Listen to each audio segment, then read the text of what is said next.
नमस्कार. मी गणेश सानप चिपळूणहून आलोय कोकणचा.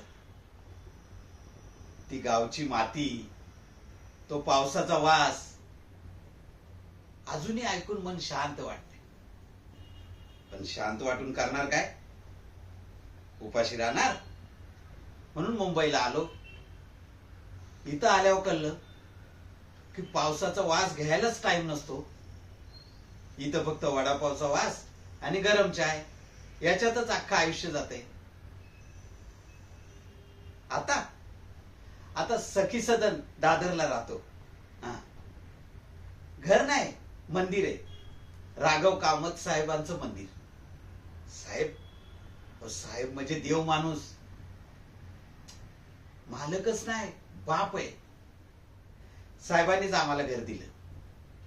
काय ती चाल, एक टॉयलेट 24 माणसं.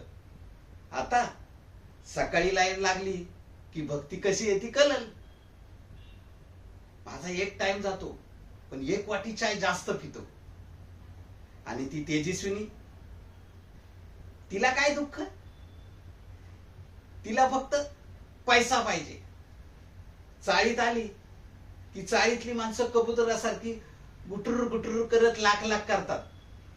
तिला चाळीतली माणसं, चाळीतली जागा, चाळीतली लोक सगळं विकायचंय.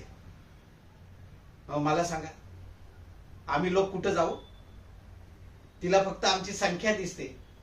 आम्ही काय माणसं नाही? आम्ही काय भुकेलेलो आहोत? काय